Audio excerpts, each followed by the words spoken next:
দ্বিতীয় unit test নবম শ্রেণীর আমরা ইতিমধ্যে বাংলা এবং ভূগোল প্রশ্ন দিয়েছিলাম। তোমাদের অনুরোধ মতো ইতিহাস প্রশ্ন আমাদের স্কুলের ইতিহাস স্যারেরা এই প্রশ্নটা করেছেন। আশা করি এই প্রশ্নটা করে গেলে অনেক প্রশ্নই কমন পাবে, হয়তো পুরোটাই কমন পেতে পারে, এটাও হতে পারে। তবে খেয়াল রাখবে প্রশ্ন প্লাস সম্ভাব্য যে আর কতগুলো প্রশ্ন করতে হয় সেটা অবশ্যই রইল। তো চলো আমরা দেখতে থাকি এবং অবশ্যই ডেসক্রিপশনের লিঙ্কটাও দেখব। প্রথমেই সঠিক উত্তরটি বেছে নিয়ে লেখো, ফ্রান্সে জুলাই বিপ্লব হয়েছিল। তাহলে উত্তর হচ্ছে 1830 খ্রিস্টাব্দে। নেক্সট, ভিক্টর ইমানুয়েল ছিলেন কি বলতো না পিডমন্টের রাজা। তারপর কার্বোনারি হলো কি না ইতালির একটি গুপ্ত সমিতি। ইউরোপের রুগ্ন মানুষ বলা হয় উত্তর তুরস্ককে। আধুনিক সমাজবাদের জনক উত্তর কার্ল মার্কস। তারপর এই প্রশ্নের উত্তরটি কমেন্ট সেকশনে দিও যে সুয়েজ খালের জাতীয়করণ। তো এটাকে করেছেন অবশ্যই ক খ গ ঘ বা নাম ধরে অবশ্যই উত্তরটা লিখো। আমরা নেক্সট যাচ্ছি, জার্মানিতে ফুহেরার নামে পরিচিত ছিলেন কে না উত্তর হচ্ছে হিটলার। আমরা ছোট প্রশ্নেরও এমসিকিউ ছোট প্রশ্নের সাজেশন তোমাদের দিচ্ছি। নিহিলিজম কথার অর্থ হচ্ছে নৈরাজ্যবাদ। এরপর এই প্রশ্নগুলো অবশ্যই দেখবে। সাজেশন আকারে যে প্রশ্নগুলো তোমাদের দিলাম আমি হয়তো সব পড়ছি না, স্ক্রিনে আসে দেখতে পাচ্ছ কয়েকটা প্রশ্ন দিয়েছি, খুব বেশি প্রশ্ন দিইনি, এখান থেকে অনেকগুলো কমন পেয়ে যাবে। তো বন্ধুরা অবশ্যই কেমন লাগছে ভিডিও জানিও। ভিডিও ভালো লাগলে প্লিজ লাইক করো, চ্যানেলে নতুন হতে চ্যানেলটা সাবস্ক্রাইব করে পাশের বেল আইকন প্রেস করো।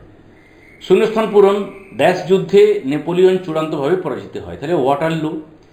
পেরি কমিউন গঠিত হয় 1871 খ্রিস্টাব্দে।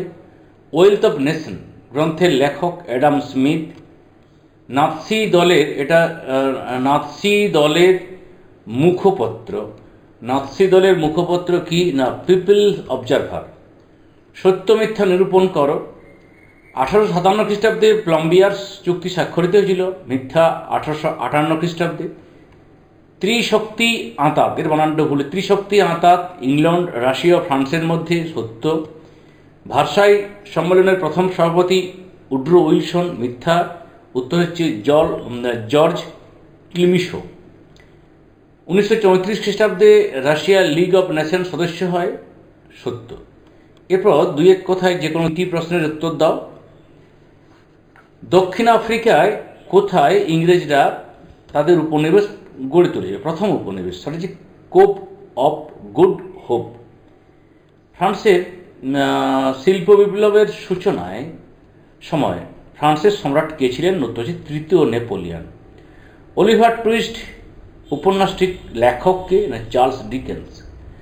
আন্তর্জাতিক শ্রমিক সংঘ কোথায় স্থাপিত হয়? উত্তর হচ্ছে লন্ডনে। এরপর যে কোনো চারটি প্রশ্ন, প্রত্যেকের মান 2। কার্লসবার্গ ডিক্রি কি?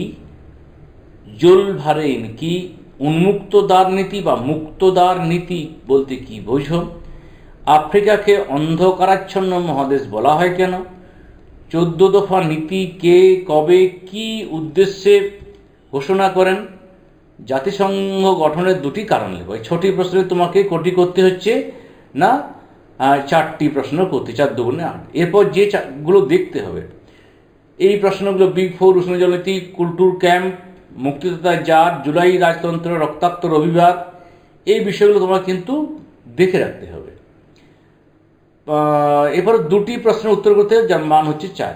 মেটার্নিক তন্ত্রের 2টি বৈশিষ্ট্য 2, আর এই তন্ত্রের ব্যর্থতার 2টি কারণ। ইংল্যান্ডের শিল্প বিপ্লবের প্রধান 4টি কারণ।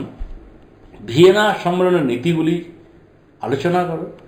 1929 খ্রিস্টাব্দে মহামন্দার কারণগুলি কী কী ছিল? বাকি তোমাকে দেখতে হচ্ছে দ্বন্দ্বমূলক বস্তুবাদ, এর সংক্ষিপ্ত পরিচয়, ইয়ং ইটালি দল বা ফ্র্যাঙ্কফুর্ট পার্লামেন্ট। এবার 8 নম্বর মানের 3টি প্রশ্ন থাকে, তোমাকে করতে হবে একটি। এখানে যে প্রশ্নগুলো রয়েছে, ক্রিমিয়ার যুদ্ধের কারণ ও ফলাফল আলোচনা করো। শিল্প বিপ্লবের গুরুত্ব আলোচনা করো, রুশ বা বলশেভিক বিপ্লবের কারণগুলি আলোচনা করো। তোমাকে দেখতে হচ্ছে ইতালির ঐক্য আন্দোলনে কেভুরের ভূমিকা কী ছিল, জার্মানির ঐক্য আন্দোলনে বিসমার্কের ভূমিকা বা বিসমার্কের রক্তলোহ নীতি, এটা ছোট প্রশ্ন আকারেও আসতে পারে। প্রথম বিশ্বযুদ্ধের কারণগুলি সংক্ষেপে আলোচনা করো। আজ এই পর্যন্ত, সকলকে শুভেচ্ছা জানিয়ে এখানেই আপাতত আজকে শেষ করছি।